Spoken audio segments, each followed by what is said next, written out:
Hola amigos, très heureux de vous retrouver. C'est à Madrid que je viens poser ma valise le temps d'un long week-end de découverte. Madrid, cette cité éblouissante, cité royale qui recèle de trésors avec son architecture, avec ses ambiances festives ou encore ses lieux atypiques. Je vous emmènerai d'ailleurs dans les coulisses de certains d'entre eux avant d'aller visiter Tolède à 1 heure de train d'ici, découvrir l'art de vivre de cette capitale conviviale et moderne. Voilà ce dont j'ai envie pour mon week-end. Soyez donc les bienvenus dans mes belles échappées madrilènes. Olé!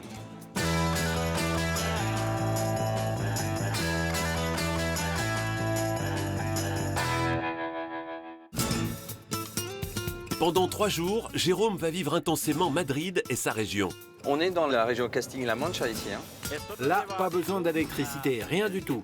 C'est le vent et la nature qui le font fonctionner. Un week-end plein de passion. J'ai beaucoup de tendresse pour cet événement car c'est quelque chose que j'ai vécu petit. Maintenant, je le vis avec mes enfants. Don Quichotte plaît beaucoup. Et aussi les vues de Tolède. Il est en train d'incruster le fil d'or en le piquant dans le métal. Un week-end plein de saveurs. Sandwich de calamar frit. Et voilà des fraises du train pour le petit déjeuner. Nous allons les caraméliser avec un peu de sucre et de beurre. Une recherche permanente de la perfection. On doit tout à la déesse Cérès. Au fil du temps, nous avons réussi à attirer l'attention du monde sur l'Opéra de Madrid. Des moments forts. Et une palette de décors insoupçonnés. Plus les années passent, plus je prends conscience de la beauté exceptionnelle de ces lagunes. À Madrid, le coup de foudre peut surprendre le voyageur à chaque coin de rue. La douceur de tes lèvres me rappelle le pétale de la rose. N'est-ce pas, Jérôme? On sent dans votre regard qu'il y a beaucoup d'amour, que c'est quelque chose qui est encore très fort, très présent. Il y a beaucoup de passion.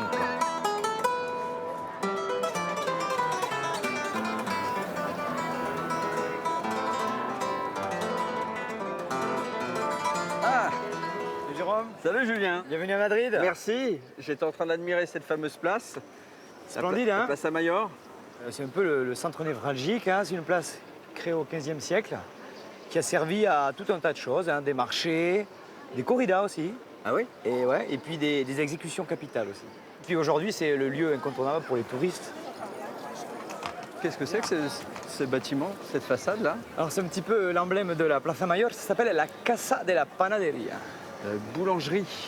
C'était l'endroit où on entreposait le pain initialement, de ce côté-là. Ouais.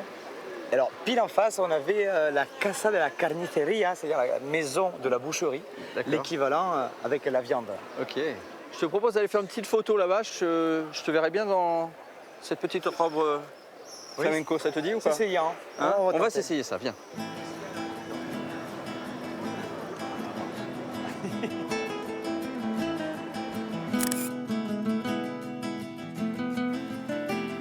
Là, on est dans la ceinture originelle de cœur de la vieille ville de Madrid. Ouais, exactement. Des vieux bâtiments, des vieilles ruelles, des petites places charmantes comme celle-là. Sympa, hein? Ouais. Alors dis-moi Julien, comment t'es arrivé à Madrid toi? Un petit peu le hasard. J'étais prof, Ouais. nommé à Troyes dans l'Aube. Ok. Et j'avais des envies de globe-trotter. Alors j'ai tenté l'expérience en Espagne. J'avais envie de faire le tour du monde. Je me suis arrêté à l'étape numéro 1. D'accord. Depuis Voilà. combien de temps t'es là? 12 ans. Ah oui, Ouais, c'est une grande halte. Exactement. Et qu'est-ce qui justement t'a fait rester? Pour quelle raison? Alors moi je crois que c'est une des capitales européennes les plus agréables, si ce n'est la plus agréable. Qualité de vie, climat, les gens sont sympas, on mange bien. Ouais. Ah, c'est très cool, moi j'aime beaucoup Madrid. Ouais. Puis à Madrid, personne n'est d'ici, personne n'est vraiment de Madrid. Et ça crée une ambiance très accueillante. Les gens sont très ouverts à Madrid. Alors un des meilleurs moyens pour visiter ma ville, c'est de prendre le vélo. Ah, tu veux qu'on prenne les Regarde. vélos? Ouais, tiens, je t'ai pris une carte. Merci. Assistance électrique, c'est la fierté de la mairie. Oui, monsieur. En piste.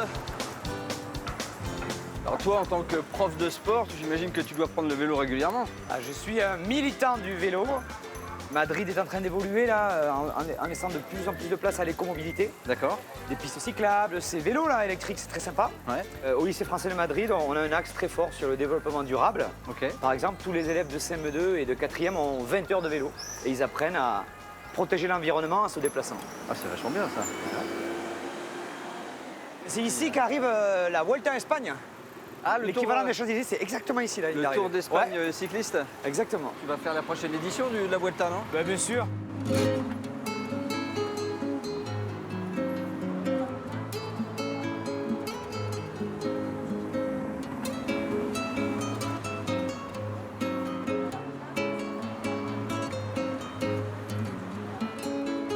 Alors là, on arrive au tout début de la Gran Via.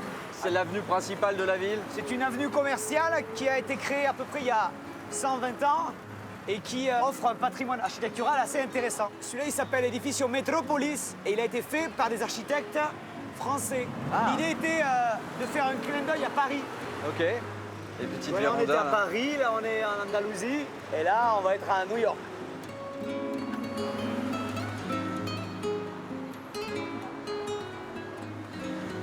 La Gran Via, c'était le lieu des cinémas, des cabarets. Alors ça lui a valu le surnom de Pequeño Broadway, le petit Broadway. Ok. Ah, on est à fond, jeune homme, on est à fond. Ah oui.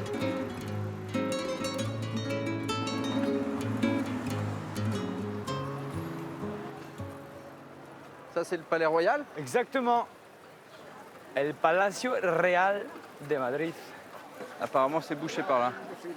Peut-être finir à pied, non? Ouais, parce que c'est un jour un peu spécial aujourd'hui, c'est la relève de la garde. Ah.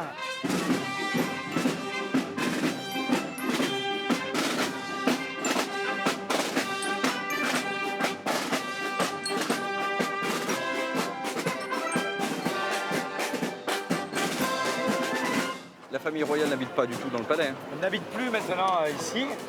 C'est un lieu qui est souvent utilisé pour des cérémonies officielles. D'accord. Puis il y a quand même un musée. Quelle est la relation entre les Madrilènes, les Espagnols avec la famille royale? On peut dire que les seniors sont plutôt attachés à la figure du roi d'Espagne. D'accord. Alors qu'on peut dire que les jeunes sont quand même moins sensibles à la Casa Real. Oui. Certains jeunes se posent un petit peu la question de l'utilité. Il y a vraiment un rôle de représentation. Le roi Felipe VI aujourd'hui, c'est un super ambassadeur, on peut dire. D'accord.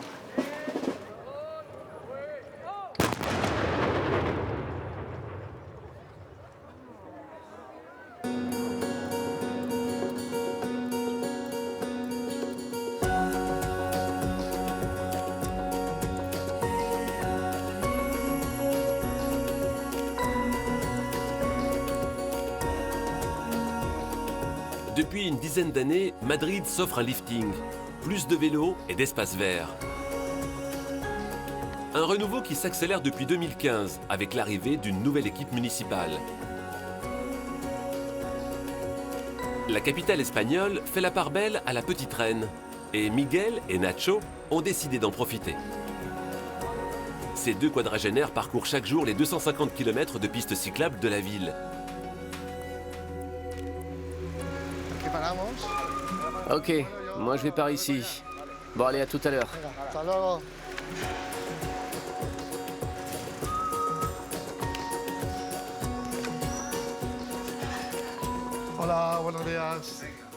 Bonjour, je viens vous livrer les fleurs que vous avez commandées.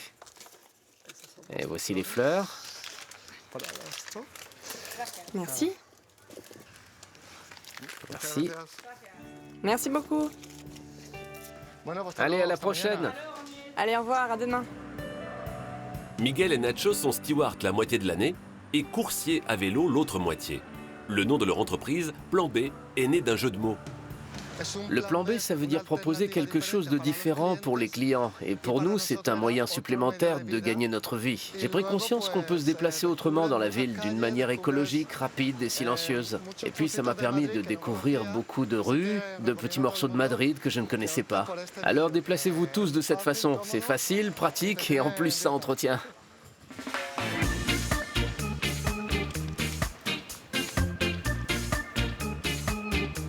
Madrid se met au vert.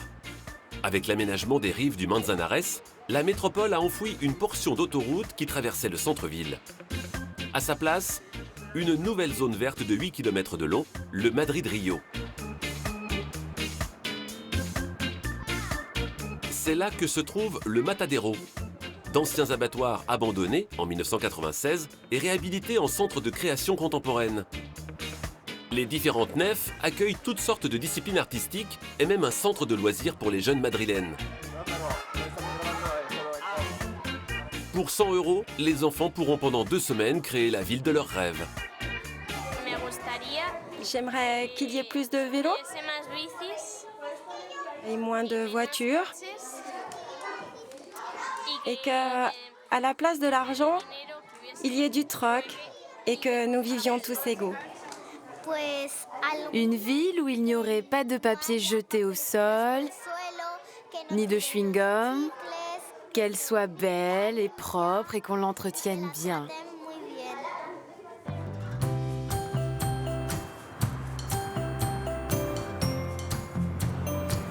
Depuis quelques années, les citoyens s'emparent des espaces publics abandonnés du fait de la crise économique.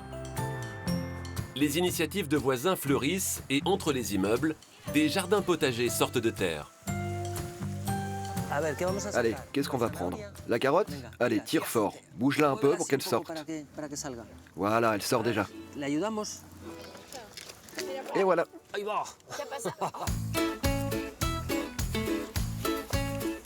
Martin vit dans le quartier de Tetuan. Avec d'autres habitants, il a transformé un bout de terrain vague en jardin communautaire. Il y vient au moins 2 fois par semaine. Tu viens? On va chercher une tomate. L'objectif principal de ce jardin, c'est de mettre à disposition un lieu où les voisins peuvent se rencontrer et échanger des savoirs. Au final, c'est un lieu qui génère d'autres projets et améliore le quartier. Ce type d'espace est en train de s'étendre dans tout Madrid. Pour moi, des endroits comme celui-là sont des oasis dans la ville. Pas seulement comme lieu de verdure, mais surtout parce que c'est un endroit où tu rencontres les gens. Donc pour moi, c'est un lieu qui est rempli d'humanité. Madrid, réputée conservatrice, prend un coup de jeune. Les initiatives citoyennes pour remodeler la ville sont de plus en plus nombreuses. De nouvelles manières de faire et de penser la ville naissent tous les jours. Dans la capitale, la révolution urbaine semble bien en marche.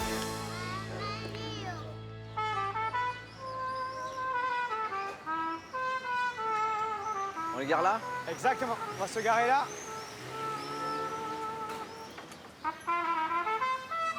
Alors on va faire un petit tour dans le parc du Retiro. Tu vas voir, c'est le poumon de la ville de Madrid. Ouais, c'est le plus grand parc. Ah oui? Ouais.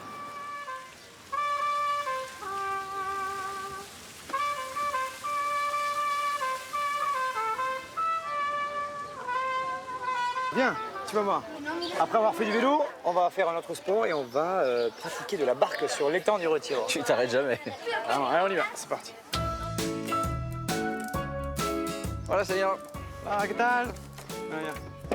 Bon, j'imagine que le prof de sport va vouloir que l'élève rame. Exactement. C'est bizarre, je l'avais senti comme ça. Ouais. Oh, je pilote vraiment bien. Hein. Ah oui, oui.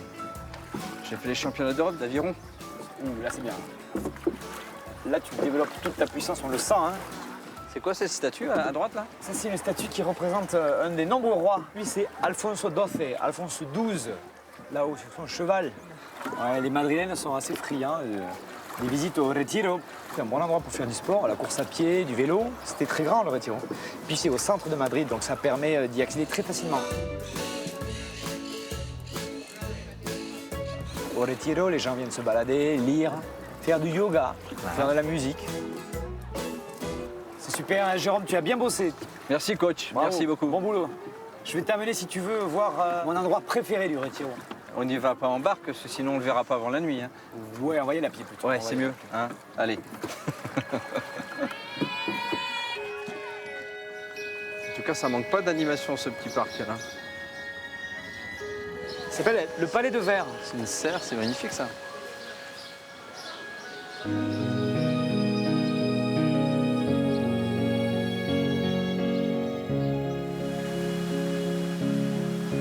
Encore un petit peu de fraîcheur ici, là. J'aime beaucoup ce plan d'eau, tu vois, il y a des animaux, petits canards, des tortues. Ah oui, les tortues. Et puis j'attire ton attention aussi sur les cyprès, dont la racine est entièrement dans l'eau. Ah oui, en effet. On n'avait jamais vu de cyprès. Bon, ok, t'as le droit de me jeter à l'eau hein, quand je dis des trucs comme ça.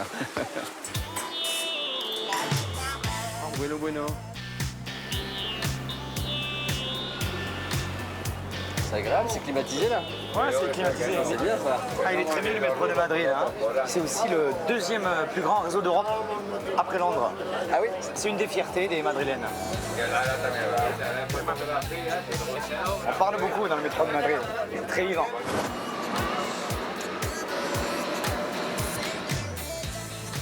Venez manger les très bons calamars de Madrid.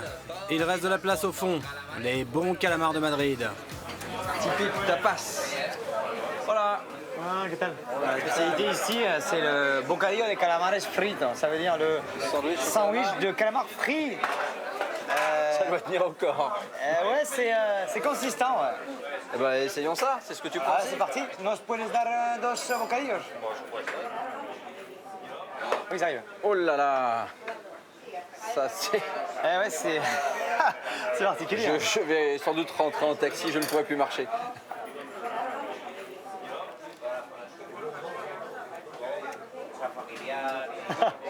Oh bon, hein? Tout va bien? C'est bon? C'est perfect. En Espagne, enfin, peut-être ici encore plus à Madrid, tout le monde parle pas avec tout le monde. C'est très sympa. Tu parles avec les gens t'interpellent. Des fois, on comprend pas tout, mais c'est toujours très sympa. C'est sympa, moi j'aime bien le côté très authentique, très simple là, de cet endroit.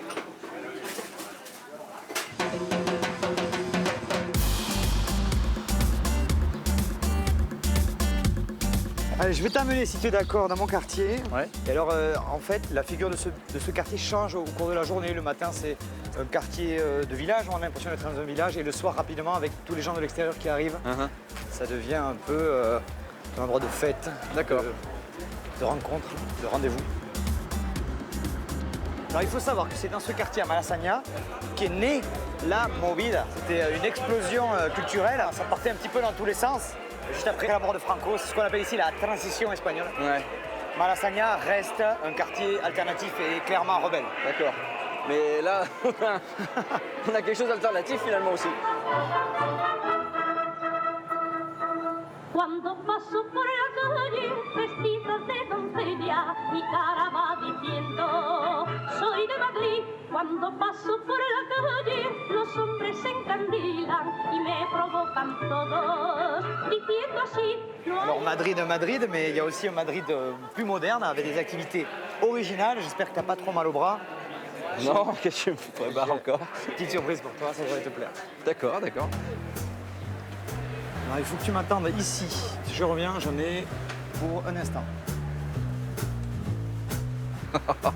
C'est une blague. Voilà, ta triplette. Tu as cherché des boules de pétanque à l'Institut français. Bah ouais, c'est ici qu'on stocke nos boules de pétanque. On a une association très sympa où on joue la pétanque. Apéro Pétanque Madrid. C'est parti. Ouais, avec des copains, on a lancé ça il y a 7-8 ans. On s'est dit que personne ne connaissait la pétanque. Il était temps de revendiquer notre côté français et notre culture française. C'est là? C'est ici. C'est la Plaza de la Villa de Paris, juste à côté du tribunal Supremo. J'imagine qu'il y a pas mal d'expatriés français qui jouent. La majorité des expatriés, en effet, des Français. Mais il y a aussi beaucoup d'Espagnols qui découvrent ce sport. Alors ils apprennent la pétanque, certains viennent pour parler français. On les initie à ce petit bout de la culture française. Salut Clara. Ça va bien? Ça va. Je te présenter Jérôme. Voilà. Alain. Ah, ravi de te rencontrer, Jérôme. Jérôme est venu jouer à la pétanque avec nous. Qu'est-ce qui vous plaît là dans l'association, le fait de se retrouver ou le fait de pratiquer surtout la pétanque? C'est formidable et pour moi c'est une opportunité de pratiquer un peu le français. Vous connaissez tout le vocabulaire, tu la tires ou tu la pointes? Je connais les vocabulaires de la pétanque en français plus que l'espagnol. Oui. C'est vrai. Êtes-vous prêts pour la raclée? Ah, ça commence comme ça, direct. Ah ouais. Je pense que t'as pris le point, Jérôme. C'est bon ou pas? Ah, j'y crois pas. C'est la chance du débutant. Très bien, c'est ça? Jérôme. Non, vas-y. On préfère pas commenter ce genre d'allégations.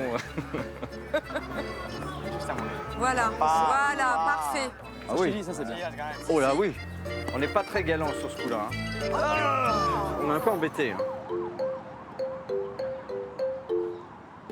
Vieux de plus de 3 siècles, le jardin botanique avec ses 8 hectares est un havre de verdure en plein cœur de la capitale madrilène. Il regroupe aujourd'hui plus de 8500 espèces de plantes différentes. De quoi assouvir la passion de Sylvia, qui y est chef jardinière depuis 10 ans. Ça, tu peux les couper parce que ça ne reprendra pas. Tu nettoies un peu ici et par là aussi. Dans ce jardin historique, Sylvia tente d'apporter un vent de renouveau. Cette fille d'agriculteur y cultive des plantes qui ne sont pas vendues en jardinerie pour les faire connaître et apprécier du grand public. Ici, le climat est méditerranéen continental. Donc c'est assez difficile de cultiver des plantes. Du coup, dans le jardin, on essaie de montrer au public que les plantes endémiques que l'on trouve autour de Madrid ont un potentiel d'un point de vue ornemental. Cette plante, par exemple, est très intéressante parce que, comme vous pouvez le voir, elle est en fleurs, alors qu'il fait très chaud. C'est une plante facile à cultiver et à entretenir.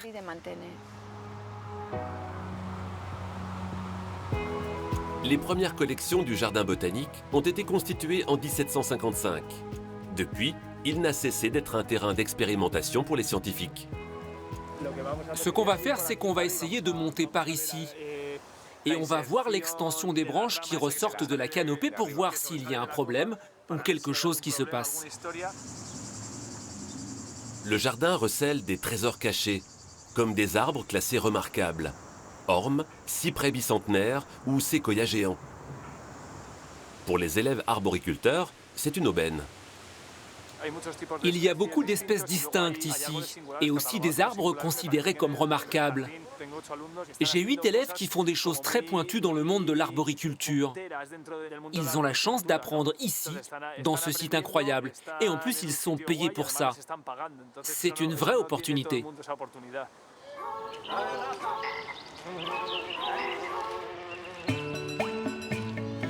S'il a pour objectif de faire découvrir les plantes aux promeneurs en quête de fraîcheur, le jardin botanique a aussi pour vocation leur conservation.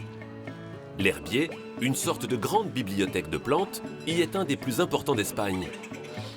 Dans cette partie, on a la collection générale et avec les herbiers historiques, on a au total plus d'1 million d'exemplaires d'espèces. Certaines collections de l'herbier sont uniques en Europe. Ce sont celles des expéditions espagnoles des XVIIIe et XIXe siècles. Comme vous pouvez le voir, l'état de conservation de cet exemplaire est parfait. Le climat de Madrid est très sec et ce sont les conditions idéales pour conserver ce type d'exemplaire. Quand ils allaient en expédition, ils pressaient les plantes sur place. Une fois que la plante était sèche, ils l'envoyaient telle qu'elle. Les collections historiques sont riches de témoignages de l'époque. Plantes, graines, manuscrits écrits en latin et même moules de certains fruits. Aujourd'hui, on peut dire que ces collections sont de véritables bijoux. Et les herbiers qui conservent ce type de collection se sentent très chanceux de les avoir.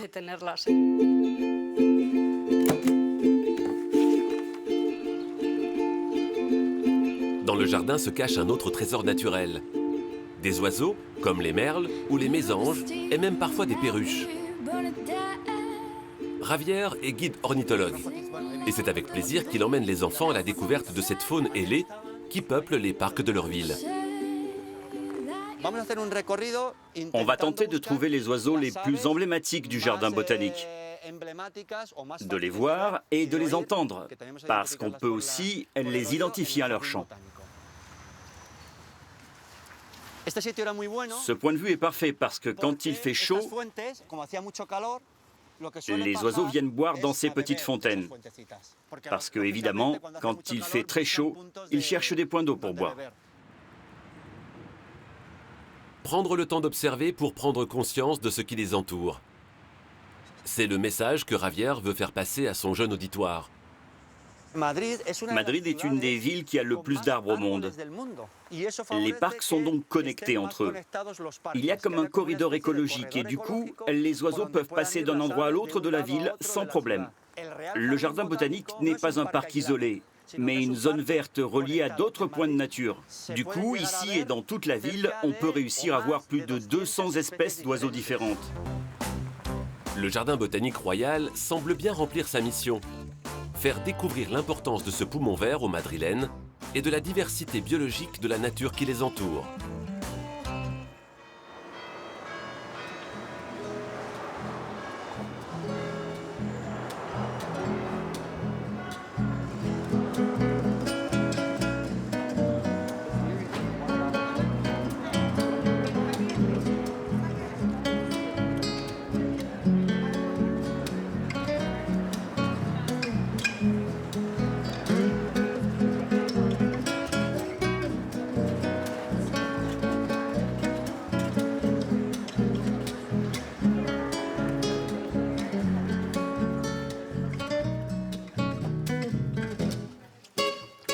Voilà.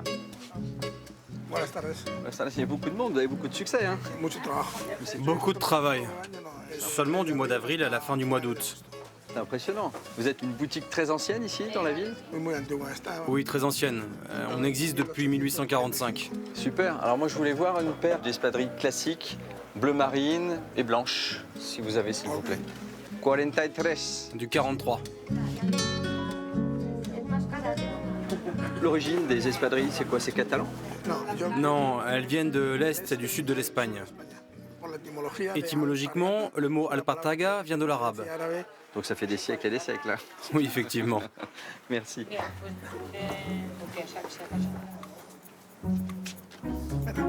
Elles sont parfaites. Está muy bien, sí.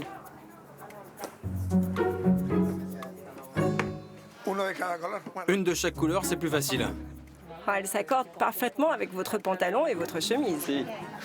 Parfait, mais je prends les deux alors. Alors, pour les deux paires, ¿cuánto es, por favor? 14 euros. 14 euros. Muchas gracias. Merci beaucoup. Bonne journée à vous. Hasta la Au revoir. próxima. Adiós. Au revoir.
Bonjour, bonjour.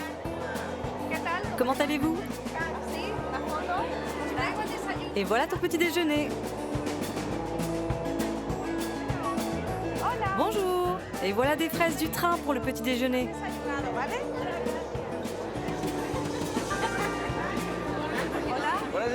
Gracias. Des fraises d'Aranjuez, le verger de l'Espagne. D'accord, donc je savais que ce train nous emmenait au pays de la fraise, je savais pas qu'on en avait dans le train. C'est très bon. Oui, cette ligne qui relie Madrid à Aranjuez, elle existe depuis longtemps? Oui, cette ligne a été inaugurée en 1851. La monarchie voulait faire d'Aranjuez son paradis particulier. D'accord. Et lors du premier voyage, la reine Isabelle II était présente. Et le train allait même jusqu'à son palais. Et ensuite, les principaux usagers du train étaient les commerçants d'Aranjuez. Pour transporter leurs fruits et légumes qui sont les meilleurs de toute l'Espagne. Merci beaucoup. Merci, c'est un plaisir.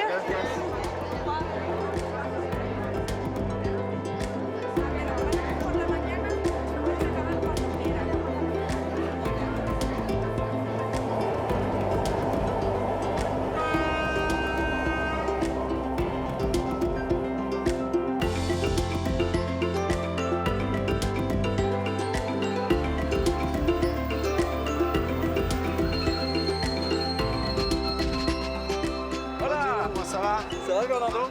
Enchanté. Envie de te rencontrer. Bon, c'est super ce petit train. Tu l'as déjà pris, j'imagine? Oui, je l'ai pris quand ils l'ont remis en service il y a 15 ou 20 ans de ça. J'étais un peu plus jeune. Allez, viens, je vais te faire découvrir Aranjuez.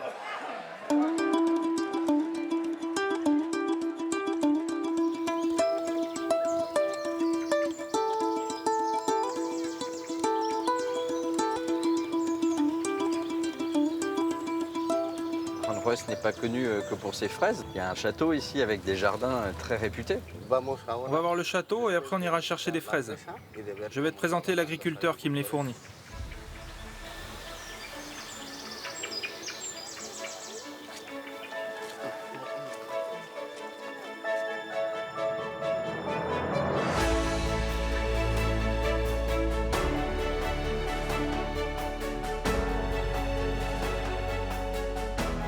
Il est impressionnant en tout cas, ce palais. C'est magnifique. C'est merveilleux. C'était la résidence d'été des rois. C'est le Versailles espagnol. Ah d'accord. Ah, c'est magnifique, c'est vrai. En plus là, avec la lumière qui vient taper sur les façades là.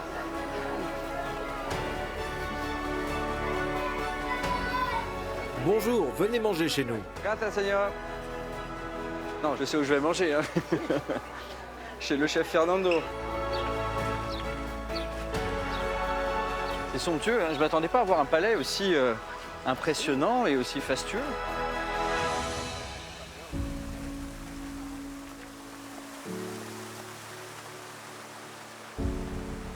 Et toi qui es chef d'un restaurant étoilé, ça a dû aussi te motiver et t'inspirer pour faire une cuisine de qualité. On doit tout à la déesse Ceres, la déesse de l'agriculture qui est le symbole de la ville d'Aranjuez. Tu lui fais goûter de temps en temps, elle trouve ça bon? Si.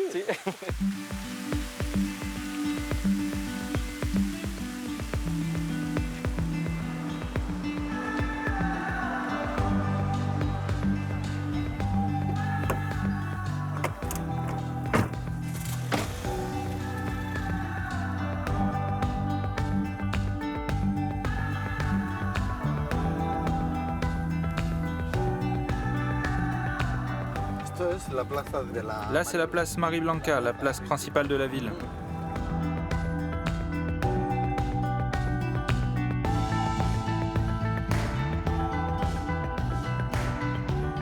On est aux portes de la ville, on est tout de suite dans une partie très cultivée, maraîchère.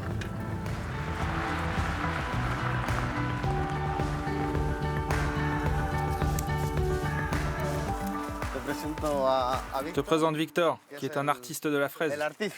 Oui. Voilà, está bien, encantado. Qu'est-ce qui fait la réputation des fraises ici? C'est le terroir. Ici, il y a un microclimat et Aranjuez est dans un bassin. Il fait très chaud en été, pas trop froid en hiver, l'eau du fleuve Tage est très bonne, la terre aussi est très bonne et plus il fait chaud, plus les fraises sont sucrées. Alors ça veut dire que la fraise la plus connue d'Espagne, c'est la fraise d'Aranjuez? Oui, c'est notre produit phare. Ça, c'est pour moi? Oui, c'est pour toi. Donc ça va être à la carte aujourd'hui? Tu m'aides? Oui, bien sûr. Je vais essayer de pas tout manger d'ici la voiture alors. Merci Victor. De rien. Merci beaucoup et bravo encore hein, pour ces petites merveilles. Merci. Bon courage.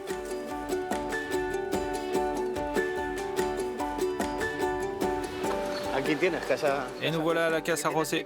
C'est chez moi. Ton restaurant? Bon, je te suis, José, alors. Hein? José, c'est mon père. Ah, c'est sympa, comme tout. Ça fait un petit peu bar à tapas, mais chic, quoi. Oui, en version moderne.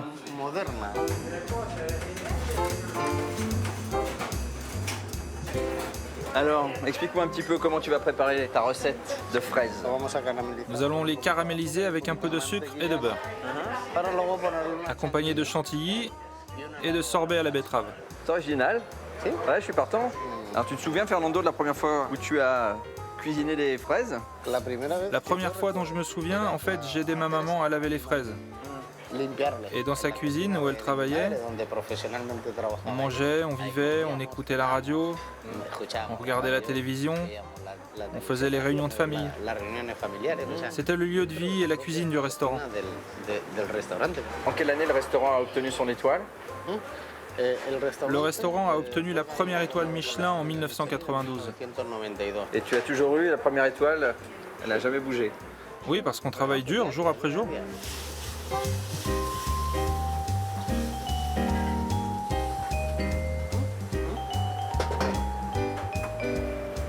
je pense que ça caramélise autour, là, ça va être formidable ça. Voilà, donc on met la chantilly à la rose.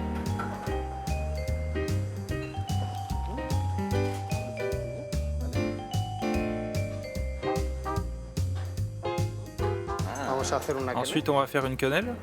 Quenelle de sorbet à la betterave. Bon, j'ai envie d'attaquer, hein, je te cache pas. Hein. S'il te plaît. Merci beaucoup.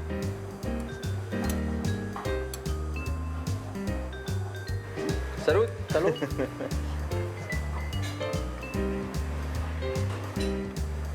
C'est simple, mais c'est parfaitement bon, comme il faut. Tu vois, le dosage, il est parfait. Si tu me permets, je vais faire une petite innovation. Tu avais déjà ta première étoile, je te donne ta deuxième étoile, Michelin. Non. Ah si, tu la mérites. Merci beaucoup. Merci à toi. Merci.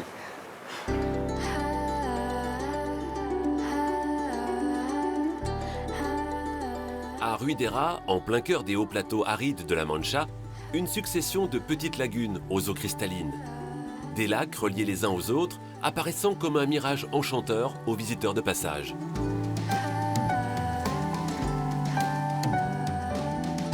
Cela fait 13 ans que Carolina y travaille. Elle est guide dans la région et elle ne s'en lasse pas. C'est l'oasis de la Mancha. Parce que la Mancha, c'est une terre pleine de cavités qui sont très poreuses. Et donc, il y a beaucoup de poches d'eau. Je me sens vraiment chanceuse de travailler dans cet environnement. Plus les années passent, plus je prends conscience de la beauté exceptionnelle de ces lagunes. J'aime de plus en plus mon travail. En Europe, il n'y a qu'en Croatie qu'on trouve une zone humide comparable aux lagunes espagnoles. Dans les lagunes de Ruidera, on trouve énormément de falaises de tuf calcaire. Elles se forment avec les sédiments qui s'accumulent et avec le dénivelé qui part de la première lagune, la lagune blanche, à la dernière. Toutes les lagunes sont reliées entre elles, soit en surface, soit sous la terre. C'est ça qui donne aux 25 km de lagunes l'aspect qu'elles ont aujourd'hui.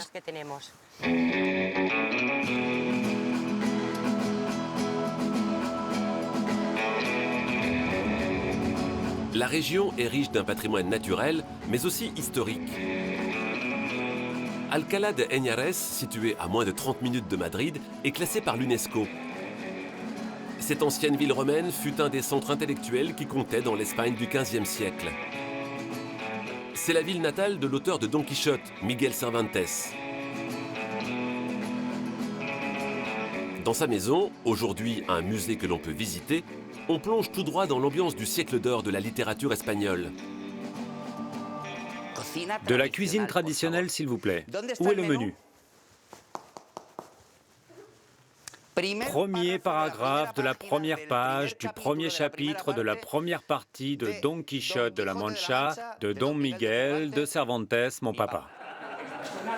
Antonio, comédien, y incarne le fidèle écuyer de Don Quichotte, Sancho Panza. Donc on va cuisiner du piment rouge, du piment vert, de l'oignon et de l'ail.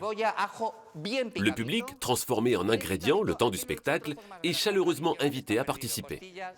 Viens avec ton persil. On dirait que tu tiens un cadre du musée du Prado. Viens, viens. Don Quichotte est un roman universel. Le roman traite de tellement de sujets différents qu'il est difficile pour le lecteur de ne pas s'identifier. Je crois que si Don Quichotte a autant de succès après 400 ans d'existence, ça peut continuer comme ça au moins encore 800 ans. Les sentiments humains, les émotions, qu'on soit au XVIe ou au XXIe siècle, restent toujours les mêmes. Attendez, attendez, je vais monter le feu. J'adore! Don Quichotte serait le deuxième ouvrage le plus traduit dans le monde après la Bible.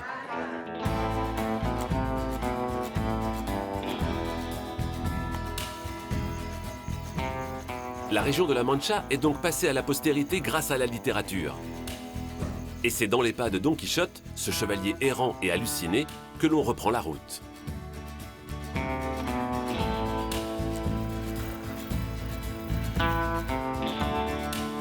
Dans les plaines venteuses de la Mancha, des moulins que Don Quichotte, dans le roman, prend pour des géants menaçants. Tu dois le tourner encore un peu plus.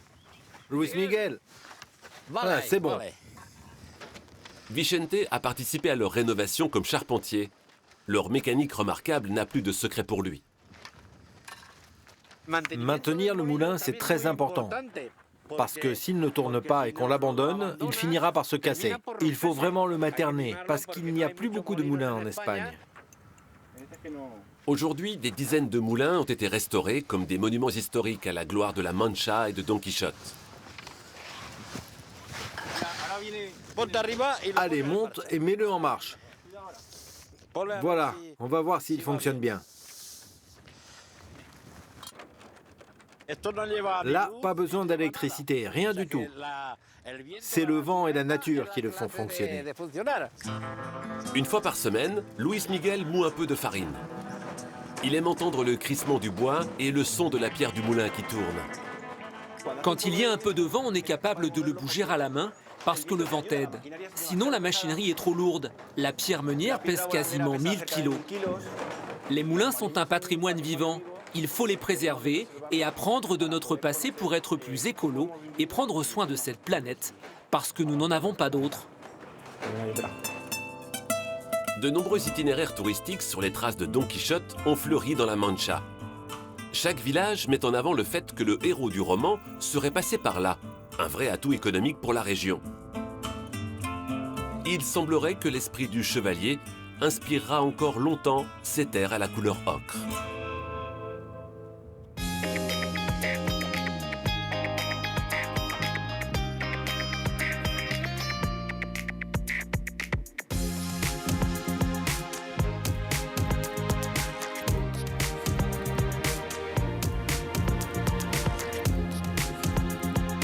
Magnifique ces collines, c'est très aride ici. On est dans la région Castille-La Mancha ici. Hein. Oui, ça comprend Tolède, Ciudad Real, Albacete, Cuenca et Guadalajara. Et Tolède est la capitale de la région. C'est la région de Don Quichotte aussi. Effectivement. Et à son époque, Tolède était la capitale de l'Espagne sous l'empire de Charles Quint.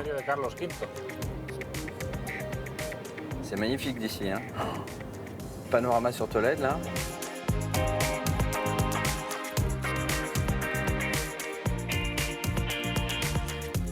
Tu vois l'Alcazar, qui est le bâtiment le plus haut. Alcazar en arabe signifie petit château, donc ils l'ont construit au point le plus haut de la ville. Du point de vue défensif, c'est le meilleur emplacement pour pouvoir surveiller les ennemis au loin.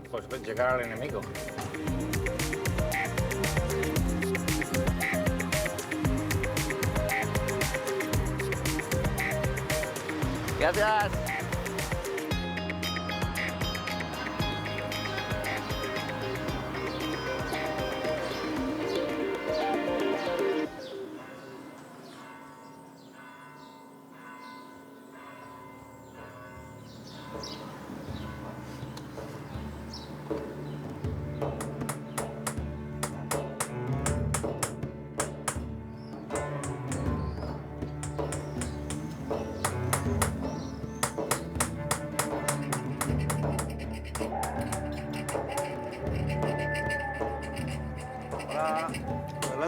Entrez. Oscar. Bonjour Jérôme. Tinto. Tinto, chut. Il fait beaucoup de bruit. Ah, il a pas l'air bien méchant. Voici mon maître. Enchanté. Comment ça va? Ça va très bien, merci. Qu'est-ce que vous faites ici? Qu'est-ce que je fais ici? Je suis venu m'intéresser à votre art, très connu ici à Tolède. Le damasquinage, c'est l'incrustation de métaux nobles, comme l'or et l'argent, sur de l'acier ou bien du fer. Ça, c'est un fil d'or de 24 carats. Et là, tu vois, il est en train d'incruster le fil d'or en le piquant dans le métal. Il avance petit à petit. C'est un travail très long et très laborieux. C'est un travail de précision, c'est un travail d'orfèvre. Hein. Combien d'heures de travail il faut pour faire une assiette comme celle-ci? Plus ou moins 2 mois. Tous les jours? Oui, tous les jours. Ce sont des pièces uniques. Alors cet art, il est originaire d'Espagne ou il vient d'ailleurs? Le mot damasquinage est arabe. Il vient de Damas en Syrie.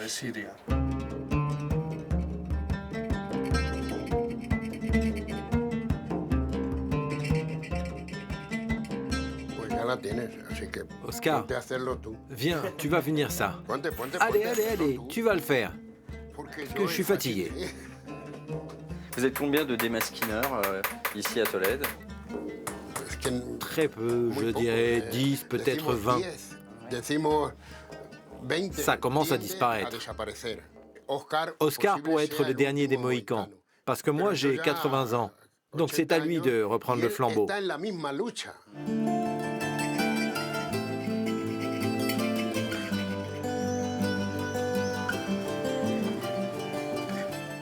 C'est plein de petites ruelles comme ça. C'est un vrai petit dédale, Tolède. Tolède a été construite sur 3 collines. Et là, nous sommes devant l'église de Santa Leocadia, qui est l'un des premiers bâtiments construits à Tolède. Elle a été construite par les Romains.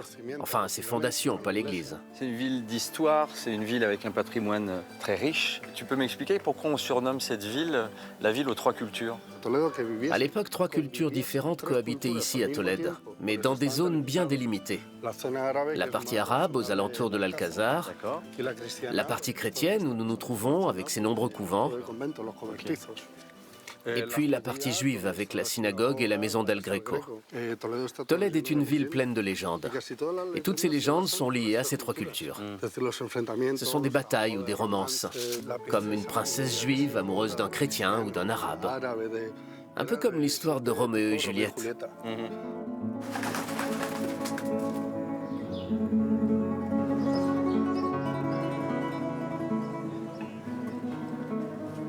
Voilà. Bonjour. Bonjour. Et je l'ai fini ce matin, c'est juste terminé. J'ai passé du temps. Hein. Je te crois, je te crois. Oui, c'est très beau. Le tour, là, est très réussi. C'est un paysage de la Mancha avec les oliviers. Un objet comme celui-ci, par exemple, c'est quelque chose qui est très prisé. Don Quichotte plaît beaucoup. Et aussi les vues de Tolède. Ce qui plaît le plus, ce sont les panoramiques de Tolède.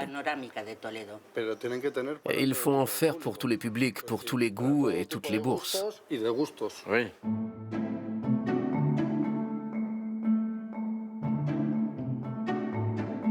Allez, on va lui trouver une place de choix. Il faut le mettre en valeur. Il est très beau. C'est du beau travail.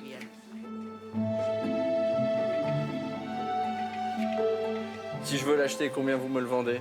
Je ne sais pas. Il faut qu'Oscar me donne la facture. Il vaut 6 000 €. Wow. C'est un investissement. Hein. Il faut le coup de cœur. Oui, c'est ça. Quelle est la pièce la plus incroyable vendue ici? C'est la cathédrale. Wow. Et l'église Santo Tomé. Alors une pièce comme celle-ci, elle vaut combien? 50 000 €. Il y a même Don Quichotte, il est... Ça, ça l'a surpris. Oui, ça le surprend à chaque fois.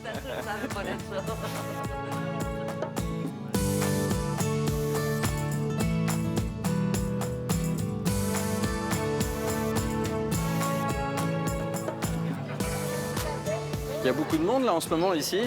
C'est parce qu'il y a des festivités. Je vois qu'il y a en plus une décoration. Oui, toute la ville est décorée pour la semaine du Corpus Christi à Tolède. C'est une des plus grandes fêtes de la ville qui attire des touristes du monde entier. Dans la cité médiévale, 60 jours après Pâques, les habitants de Tolède se préparent pour la procession du Corpus Christi, la fête religieuse du Saint-Sacrement, une des plus importantes de l'année. Pour l'occasion, les rues se parent de leurs plus beaux atours. Murs, fenêtres et balcons sont décorés d'étendards, de tapisseries et de fleurs. Ce sont plus de 700 fleuristes qui sont venus de toute l'Espagne pour participer à cet événement.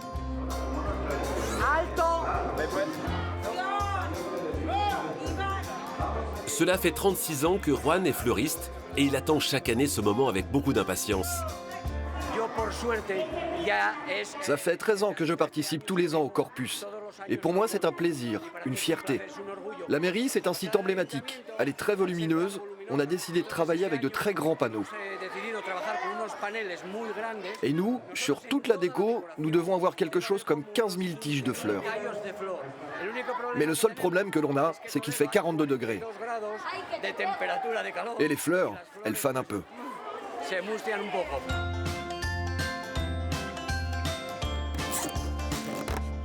Lorsqu'on en est à finaliser comme maintenant les petits détails, c'est un moment de satisfaction, de joie et de jubilation, parce que nous avons atteint notre objectif. Partout dans la ville, c'est l'effervescence des derniers préparatifs. Et sur la place de la mairie, les géants veillent. Ou plutôt, c'est Anna Maria qui veille sur ses petits protégés. Il nous reste celui-là, les filles. Il faudrait lui remettre la manche à celui-ci. Ça, c'est du satin. Et sur sa poitrine, c'est décoré de pierres. Anna Maria est couturière pour la ville. Cela fait des mois qu'elle prépare cette fête. On répare les géants et après ça, ils vont pouvoir défiler dans les rues. Cette année, on a fait au total 250 tissus pour décorer les balcons. Ah, moi, ça me plaît depuis toujours. Je venais quand j'étais toute petite et ça représente pour moi la tradition. La meilleure fête de Tolède. Moi, quand je fais le parcours de la procession, je regarde tout ce qu'on a fait et je suis fière. Pour les habitants de Tolède, il n'y a pas d'âge pour être de la fête. Et pour les plus jeunes, c'est aussi l'occasion de se faire un peu d'argent de poche. Le temps du défilé, Irénée sera payée pour porter une des grosses têtes du carnaval. Ce qui me plaît, c'est de faire rire les autres, comme tous ceux qui sont ici. C'est toujours la même équipe, on est tous les mêmes. La majorité, c'est la famille. Moi, ma sœur et mon autre sœur, c'est la première année qu'elle va le faire. Elle a 8 ans déjà et elle peut porter une tête, donc ça se transmet. À partir du moment où les petits vont grandir, eh bien moi, je pourrai partir.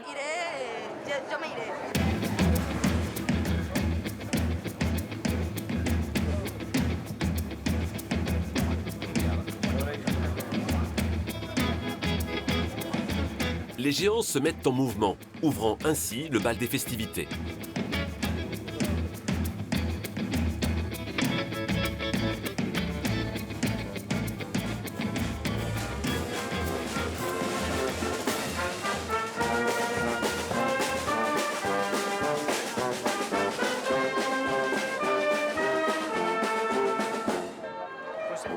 J'ai beaucoup de tendresse pour cet événement car c'est quelque chose que j'ai vécu petit. Maintenant, je le vis avec mes enfants et si Dieu le veut, je le vivrai avec mes petits-enfants.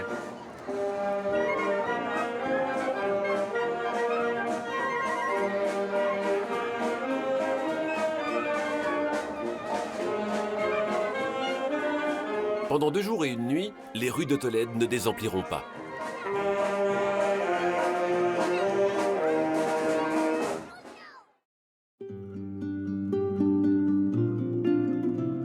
Il est 5 heures, Tolède s'éveille. Tandis que les rues s'emplissent peu à peu de l'odeur du thym jeté sur les pavés, au bas des immeubles, les chaises attendent sagement leurs propriétaires. Et dans l'intimité des maisons, chacun se prépare pour le grand jour. Dans quelques heures, Javier et ses frères seront en tête de la procession. Pour l'occasion, ils s'habillent de leur plus bel uniforme. Ça, c'est l'uniforme du timbalier. Il y a donc 9 liserés dorés, une boucle derrière et 2 manchettes vertes. Ça, c'est l'authentique costume de timbalier, la boutonnière change. Ça, c'est l'écusson authentique de la ville de Tolède. Comme leur père, les 3 frères participent tous les ans à la procession. Et il ne manquerait pour rien au monde ce moment qui fait vraiment partie de la vie des habitants de Tolède depuis plus de 5 siècles.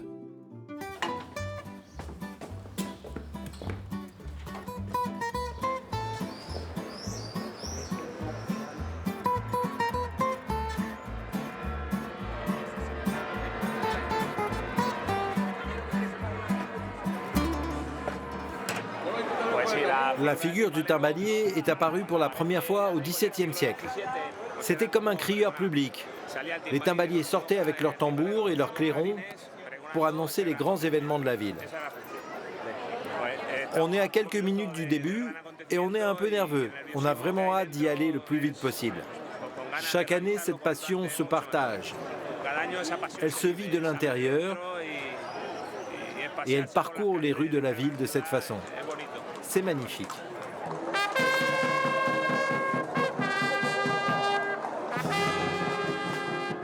Les trois frères sur leurs chevaux ouvrent le chemin à la Custodia, un ostensoir en or et en argent d'environ 160 kilos.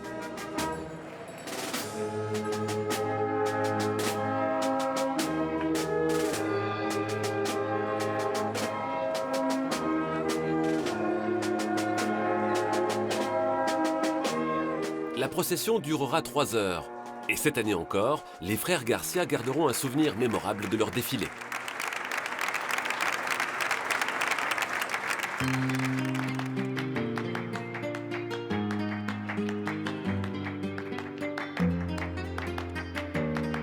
Je voulais voir l'Alcazar, je suis au pied, ça y est. Oui, c'est le bâtiment emblématique de la ville avec la cathédrale. Ce sont les Romains qui l'ont construit. Mais tu sais, il a été détruit 3 ou 4 fois. Il a aussi connu un incendie. Mais à partir de ses ruines, on l'a toujours reconstruit.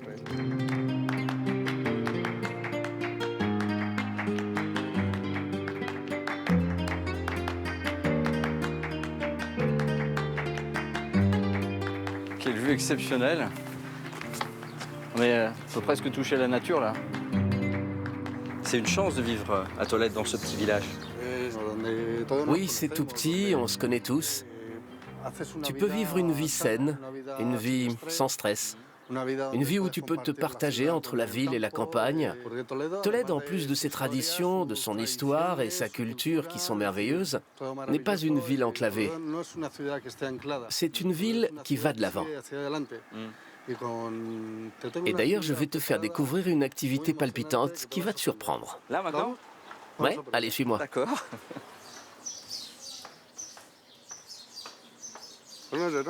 On y est, Jérôme. Tu vas vivre une nouvelle émotion. La tyrolienne de Tolède. Oh, d'accord. Et toi, tu viens avec moi? Moi, je t'attends à l'arrivée. Je veux voir dans quel état tu vas être. Bah alors? Si. Je préfère faire attention. Oui. Ça me fait un peu peur. Je vois. T'as le vertige? Oui. D'accord, ok, je te force pas. Bonjour. Voilà, bonjour. Enchanté. Ah, vous parlez français? Ouais, parfait. Parfait. Ok, ben on y va. Alors, tu m'attends là-bas? Je t'attends là-bas. Tout à l'heure alors. Bonne chance et profite bien. J'aime bien ça, t'inquiète pas. Attendez là. Voilà. J'en avais déjà un casque orange. Hein. Ah oui? Ouais, t'as pas vu? Non. Allez, des mains sur les poignets. Asseyez-vous et comme vous voulez.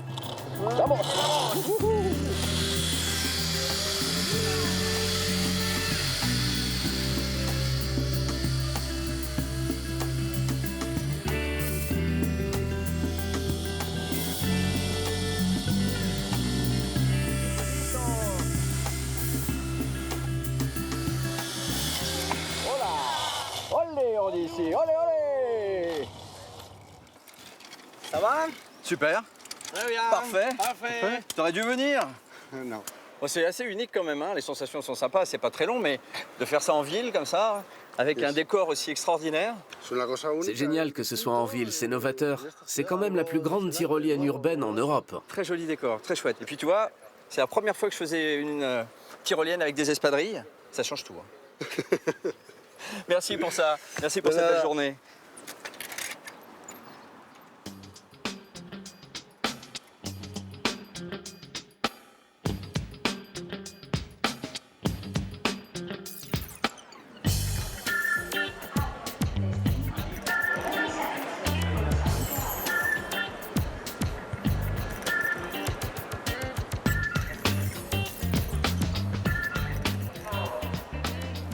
Ça va? Ça va, Julien, et toi? Ouais, bien voyagé. Bon, merci d'être venu me chercher. On va aller à la mairie si tu veux bien. Ok, ça marche. Pas par là, regarde, on va profiter du fait d'être à Atocha pour profiter du jardin tropical, t'as vu? C'est étonnant ça. Pas mal, hein? Mais ça fait partie de la gare? Exactement. Donc là, auparavant, c'était quoi? C'était des rails? C'était les quais ici? C'était les voies. C'était les voies de la gare initiale. Fin 19e. Et puis la ville s'est étendue, donc la gare s'est étendue. C'était un moyen de réutiliser des vieilles voies, puis de faire la salle d'attente la plus sympathique de toute l'Espagne.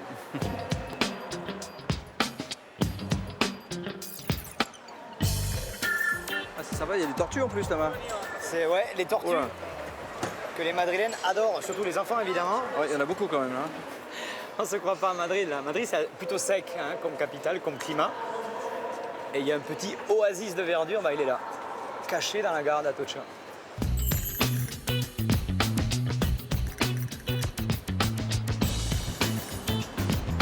Ça s'appelle le Palacio de Comunicaciones. Le palais des communications, c'est sur la place Cibeles et puis c'est surtout la mairie maintenant. Mais c'est immense ce bâtiment là. Cibeles, c'est géant, 30 000 mètres carrés, imagine. Là, on est dans la partie culturelle. Et c'est l'enseigne poste, hein, on peut voir les guichets. C'est un super bel édifice. Ouais, alors c'est joli, mais moi, je t'ai amené là pas seulement pour admirer, je vais t'amener dans la partie secrète de la mairie. Il y a même une radio ici à laquelle je collabore. D'accord. Alors, la mairie a voulu relancer une vieille radio qui existait ici dans les années 80 pour communiquer avec ses administrés. Et donc, il y a des programmes tout au long de la semaine. Et moi, je m'occupe avec des copains d'un programme en français. Ça s'appelle G2 Amours. Et on va enregistrer là. D'accord. Mon pays est Madrid. Exactement. G2 Amours. En haute. Ah, j'ai de te voir à l'œuvre. Ça s'appelle M21, Madrid. C'est le nombre de districts de la ville. Hein. D'accord. M21, on dit chez nous. Le studio est là. D'accord. Ils sont en train d'enregistrer là, et nous on passe juste après. La radio de la ville, c'est aussi la radio des communautés. Donc nous on s'occupe de l'heure en français. D'accord, et vous traitez de quoi? Vous parlez de quoi dans cette Alors émission? exclusivement culture.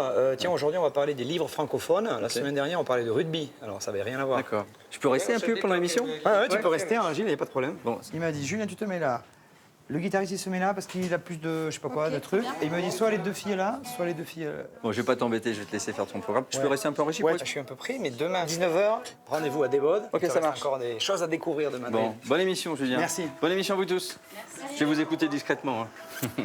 Salut. Bonne émission, à demain. Ciao, ciao. C'est bon, je suis prêt, on peut y aller. On y va. 5, 4, 3, 2, 1.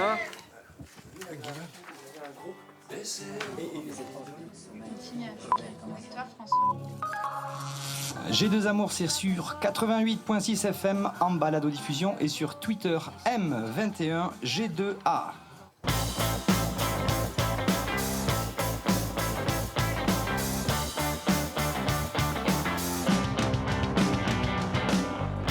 En plein cœur de Madrid, Lavapiés est un des quartiers les plus vivants de la capitale. Ces petites ruelles, témoins de son passé médiéval, lui donnent un charme de petit village. Et son marché central en est un des lieux incontournables. Construit en 1944, il a fait peau neuve à la fin des années 90. Il est aujourd'hui un des rares marchés couverts de Madrid, encore en fonctionnement. Salut, ça va? Ah, vous êtes nouvelle ici? Oui, on est une coopérative de fruits et légumes biologiques. Tu peux acheter ce que tu veux, au poids, et aussi des fruits secs. Christina travaille au marché depuis 6 mois.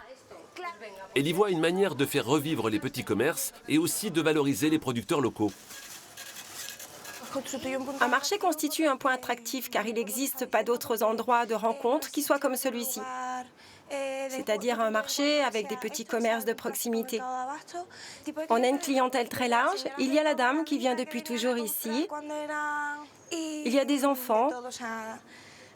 Et aussi un public plus branché.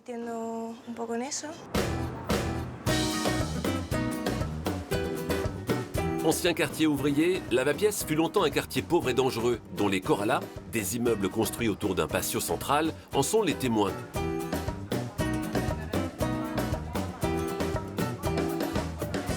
Yolanda est une des anciennes de la Corrala.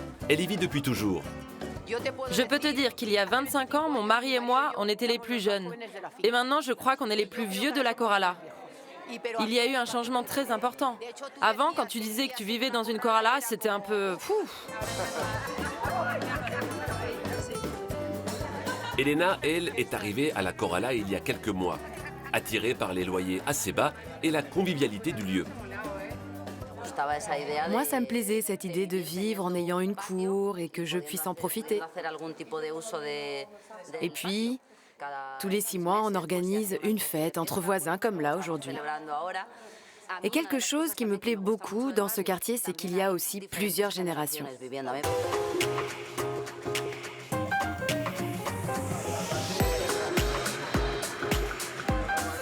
Après les ouvriers, le quartier fut aussi une terre d'accueil pour les étrangers. Il est encore aujourd'hui un lieu cosmopolite. De nombreuses communautés sénégalaises, pakistanaises et chinoises s'y côtoient. C'est ce qui a plu à Lucia. Cette Sévillane vit depuis 4 ans à Lavapiés. On est au centre de Madrid, c'est hallucinant. Le soleil, la joie, la bonne ambiance, des gens de tous les pays. C'est comme si je voyageais tous les jours sans bouger de Madrid. Ça m'amuse beaucoup. Hola. Me están grabando, pero te voy a dar un beso. Lucia travaille comme costumière dans un petit théâtre. À Lavapiés, ils sont légion. Car traditionnellement, le quartier a toujours attiré les artistes en quête de bohème. Ici, la culture est partout et pour tous.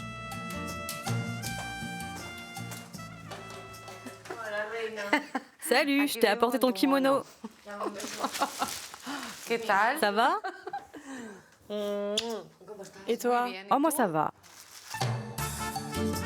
Au théâtre El Barrio, ce sont les habitants qui gèrent le fonctionnement et la programmation du lieu en autogestion. Le théâtre El Barrio est une des premières associations culturelles qui s'est créée en Espagne. Nous sommes 423 adhérents à faire vivre le théâtre et on choisit ensemble de proposer une programmation avec un message politique tout en amusant les gens. Depuis la crise des années 90, le quartier abrite le terreau de la contestation sociale. Et le théâtre El Barrio en est parfois le lieu d'expression. Nous sommes un couple de la classe moyenne. Nous avons 2 enfants. Nous sommes des professionnels de la finance. Pour moi, il est important que les enfants comprennent la valeur de l'argent dès leur plus jeune âge. Et donc, cela me pousse à leur expliquer ce qu'est la junte générale des actionnaires. Et aussi ce qu'est le conseil d'administration. C'est clair.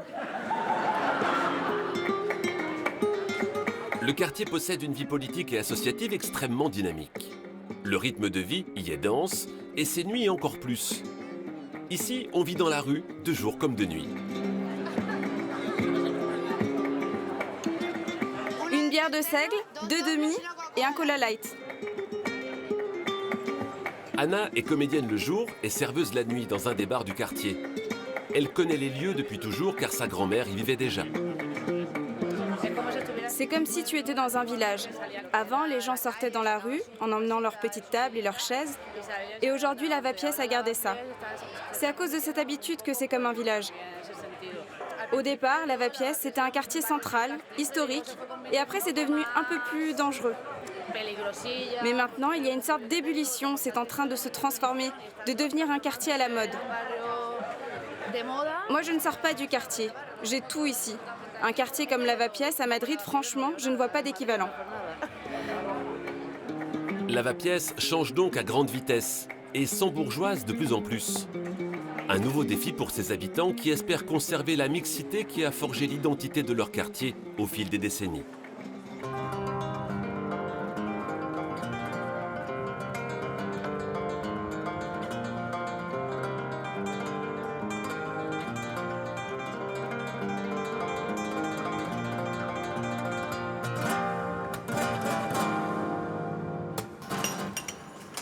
Hola. Salut.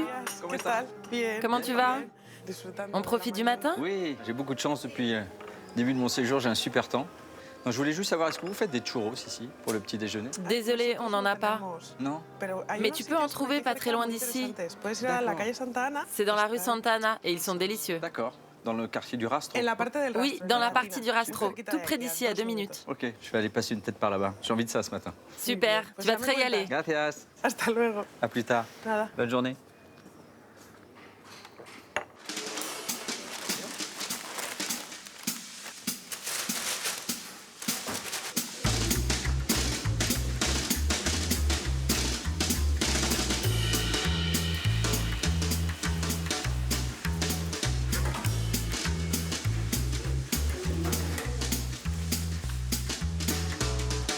Hola. Hola, buenos días. Buenas. Hola, buenos días. ¿Qué tal? Ça sent bon ici. Estoy bien, ¿y usted? Mira, estos son... Regarde, j'ai des churros et des porras. Les porras coûtent 35 centimes et les churros 25. Je veux bien goûter les petits comme ça. Tu veux un peu de sucre? Merci. Oui, je veux bien. Gracias.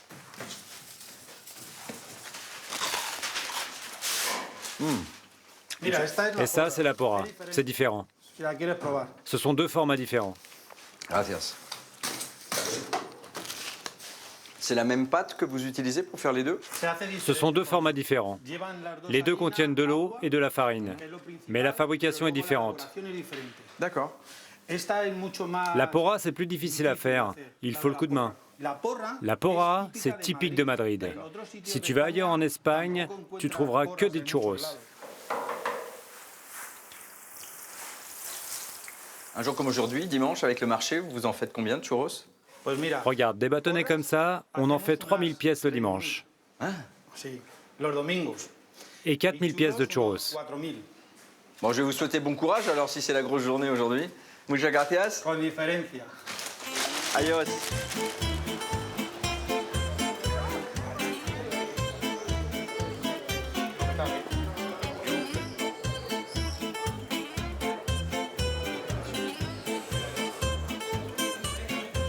Ça va, pas trop dur?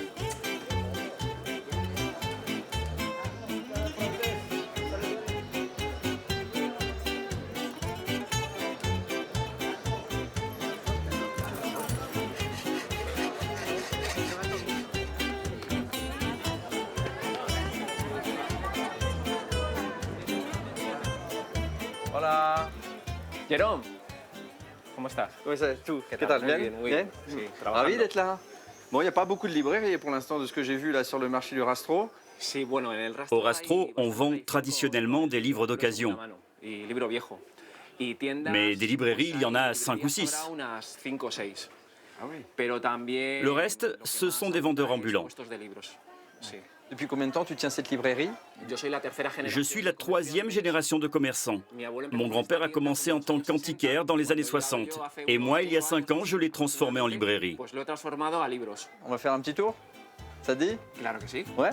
Allez, vamos. Le marché a lieu tous les dimanches et les jours fériés.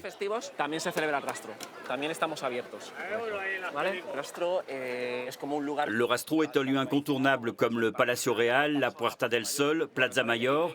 Et puis c'est à l'air libre et ça plaît toujours. Et ici, tu trouves tous les objets que tu veux. Ouais.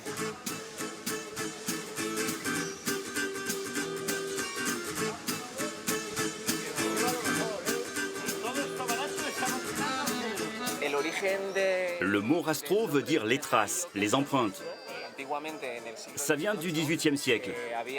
Il y avait le boucher de la rue derrière, où on amenait le bétail à l'abattoir. Et ce sont les traces des sabots qui ont donné son nom au marché. D'accord. Ok. Et quand le boucher a disparu, on a changé de marchandises et on a commencé à vendre des antiquités et les vêtements d'occasion.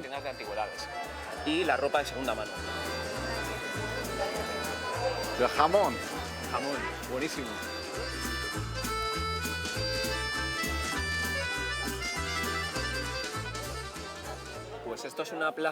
Ici, c'est une place où on vient échanger ses cartes à collectionner. Ah, personnages des films, des séries, des mangas, des joueurs de foot évidemment. C'est le paradis des enfants là. Alors, tu viens acheter les tiens aussi ici, tu vas faire des échanges alors? Non, juste quand j'étais petit.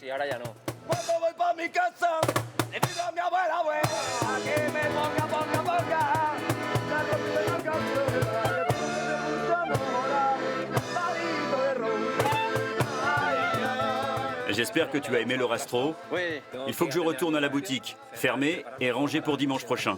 D'accord, ça marche. Tu connais le téléphérique? Non, je suis pas allé encore. Je te conseille d'y aller car ça vaut vraiment la peine. Ok, ça marche. Ben, je vais peut-être y aller après alors. Merci à toi. Salut Juan.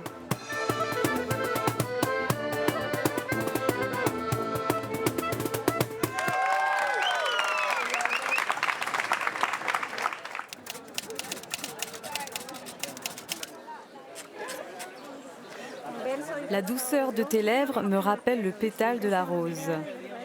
Oh, merci. C'est trop mignon. C'était sincère. Merci. Voilà, c'est souvent? Les gens sont très émus en lisant ce que vous écrivez? Oui, et moi aussi, je suis touché. Comment vous est venue l'idée de faire ça? Ça fait 3 ans, nous venons ici tous les dimanches écrire des poèmes pour les gens et recevoir leur énergie en échange. Alors moi j'aimerais que vous m'écriviez un poème sur le thème d'un week-end à Madrid.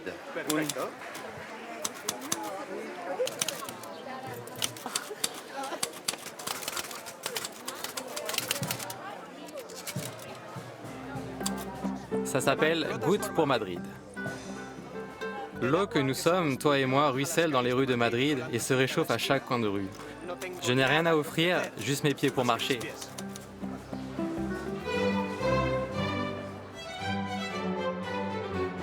En plein cœur du centre historique de Madrid, trône un des bâtiments emblématiques de la ville, le Théâtre Royal. Fermé pendant près d'un demi-siècle, l'Opéra de Madrid vit depuis sa réouverture une vraie renaissance. En à peine 20 ans, il a réussi à compter parmi les opéras les plus prestigieux du monde.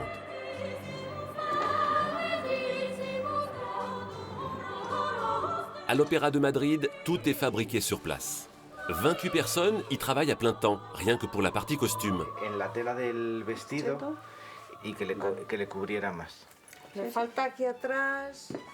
Ovidio est chef costumier. Il fait partie de l'équipe qui a fait ses armes au Théâtre Royal. Quand il a commencé, il n'avait vu qu'un opéra dans sa vie. La majorité d'entre nous travaille ici depuis 20 ans. Nous sommes conscients que l'opéra est une véritable école pour nous. Moi, ce qui me plaît le plus dans cette profession, et ici à l'opéra, c'est la magie de ce métier et aussi l'enthousiasme avec lequel tu dois travailler. La représentation du jour, Madame Butterfly, la tragédie composée par Giacomo Puccini. Pour cet opéra, on a créé au total 150 costumes. Ce sont des soies qui ont été achetées près de Lyon, en France, et sur lesquelles nous avons fait des imprimés. En 20 ans, l'opéra madrilène a retrouvé la réputation d'excellence qui était la sienne au XIXe siècle. Son chœur, formé de 52 chanteurs, attire désormais des artistes du monde entier.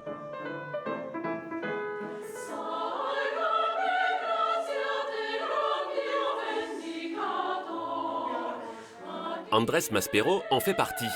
Cet Argentin, après une carrière en Amérique latine puis en Allemagne, est devenu chef de chœur en 2010 à Madrid. Nous travaillons avec des gens qui ont des voix exceptionnelles. En ce moment, dans Madame Butterfly, 6 personnes du chœur font des solos. C'est très rare que des membres du chœur soient aussi solistes.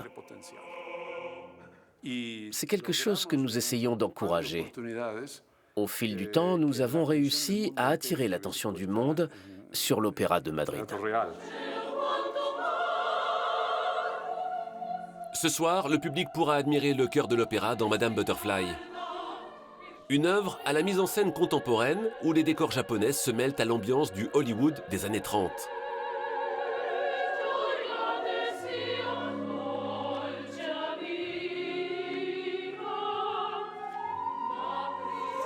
Massimo est le directeur technique du théâtre. L'envers du décor n'a pas de secret pour lui. Le vieux caméra, parce que nous sommes dans un studio de télévision. Le vieux projecteur qui sont à les deux côtés. Le seul élément traditionnel, c'est la maison. La salle de l'Opéra de Madrid, construite en 1850, est un petit bijou architectural. L'intérieur du bâtiment, haut de 64 mètres, a été totalement transformé pour être équipé d'une machinerie ultramoderne.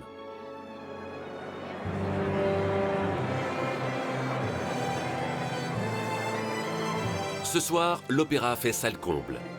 Et dans les loges, c'est l'effervescence. Les maquilleuses apportent les dernières touches au regard des choristes. Et dans la fosse, les musiciens de l'orchestre s'accordent.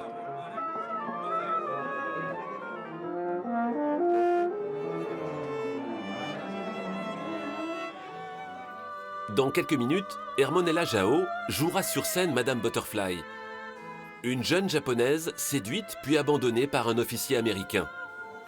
La soprano albanaise vient régulièrement à Madrid.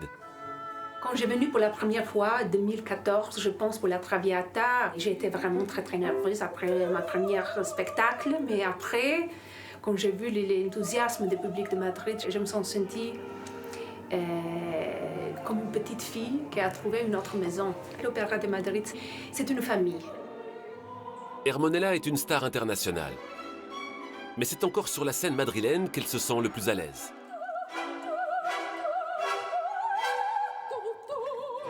En 20 ans, l'opéra a renouvelé et modernisé sa programmation. Il a réussi une prouesse, celle de conquérir un public non initié et de plus en plus large.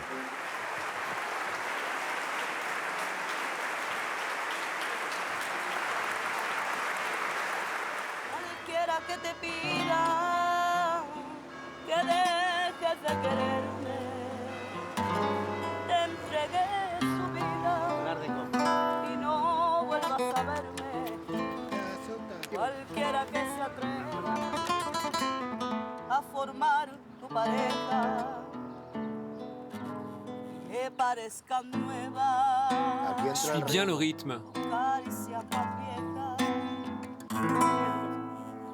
Oui, c'est bien là.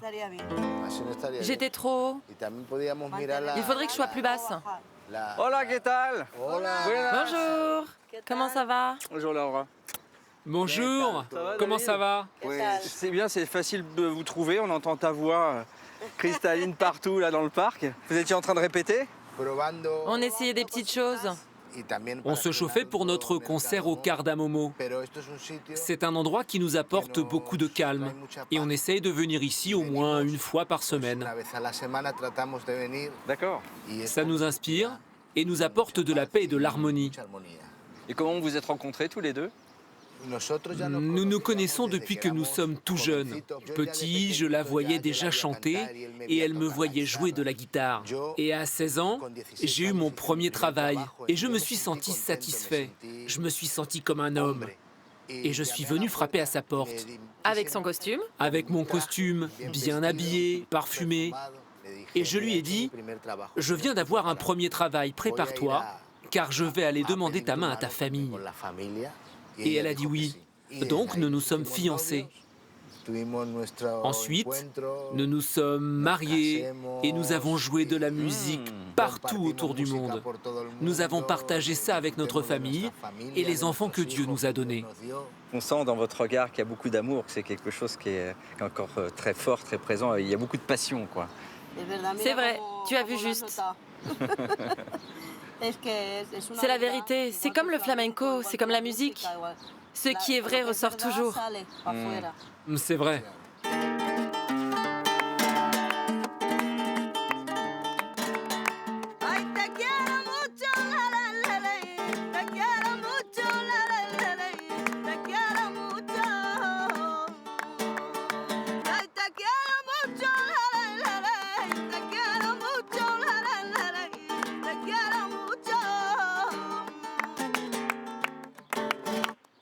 Oh. Tu as de la chance, hein, ta femme te dit toute la journée qu'elle t'aime beaucoup, qu'elle t'aime très fort. C'est une chance quand même. Hein. Oui, effectivement, j'ai de la chance. Notre spectacle commence à 6 h. Avant, j'aimerais bien te présenter quelqu'un. Super. Allez, je t'accompagne. Ça marche.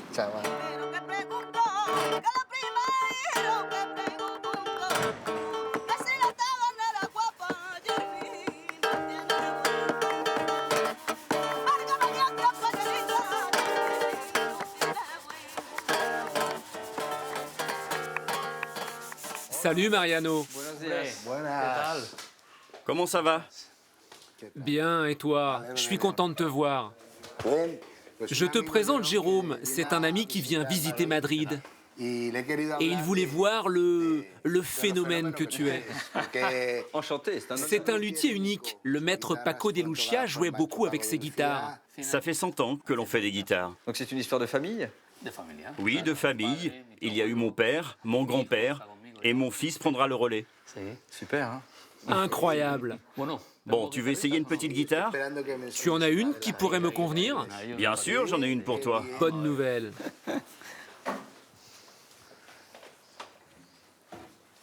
Regarde-moi ça. Qu'elle est belle. On va voir comment elle sonne.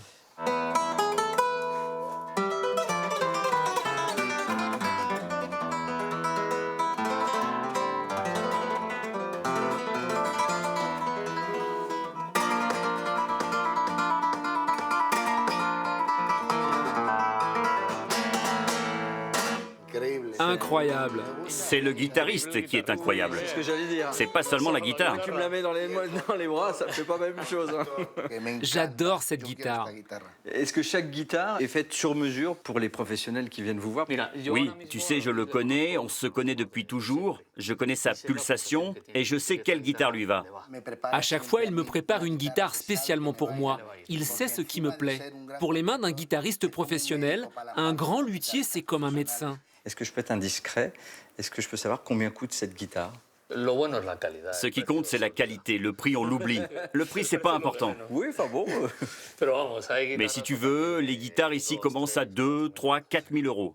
Ouais. Et ça représente combien d'heures de travail, une guitare comme celle-ci? C'est 2 mois et demi de travail. Si quelqu'un veut une guitare, il doit venir ici, car ce sont les meilleures guitares flamenca au monde.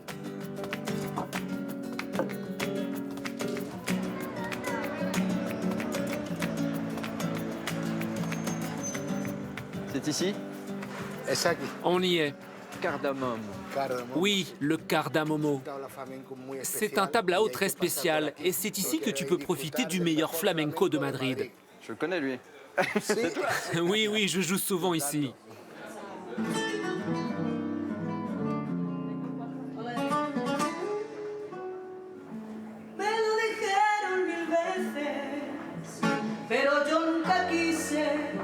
Poner atención.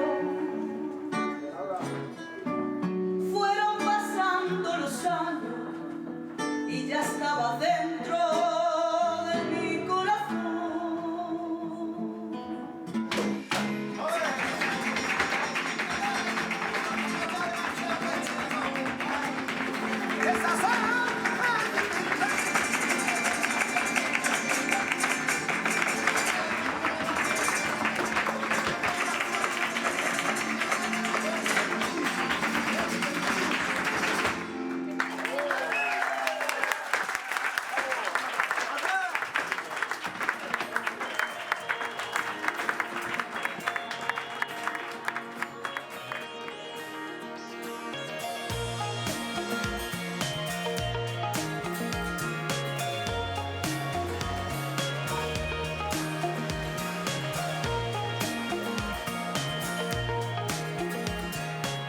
Il est pas mal, hein, ce temple. Hey, Julien. Comment ça va? Ça va et toi? Ouais, super. Merci d'être venu m'accompagner pour ces derniers moments madrilènes. Je me demandais, c'est quoi ce temple? Alors, ça s'appelle le temple de Debode. Debode, c'est le nom d'une petite ville au bord du Nil. D'accord. Dans les années 60, l'Espagne a aidé l'Égypte. Et en reconnaissance, le pays lui a donné ce temple. Puis il est arrivé ici, pierre par pierre. Imagine le travail.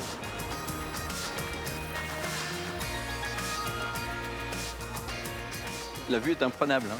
C'est l'endroit obligé pour venir voir le coucher de soleil. Ouais, c'est agréable. Alors Jérôme, ce week-end à Madrid? Trop court, très dense, très intense. J'ai aimé cette espèce d'art de vivre, d'apprécier le moment présent, de profiter voilà, de la vie, de chaque instant, de se voir, de se rencontrer, de partager des moments. Ça, c'est très agréable. On oublie qu'on est dans une capitale ici, un petit peu. Hein. Exactement, oui, il y a un esprit village, comme tu le disais l'autre fois. Tout à fait. Et c'est un grand village, un gros village. Donc voilà, c'est terminé pour moi. Merci à toi. De rien, voilà. avec plaisir. Et puis je vous remercie également de m'avoir suivi, de nous avoir suivis. Je vous dis à très vite pour de nouvelles échappées belles dans d'autres contrées lointaines. N'oubliez pas que vous pouvez revoir cette émission en replay ou encore nous suivre sur les réseaux sociaux, Facebook, Twitter ou encore Instagram. Je vous dis à très vite. Adios. Hasta luego. Hasta luego. Ciao, ciao. Hasta pronto. Ciao.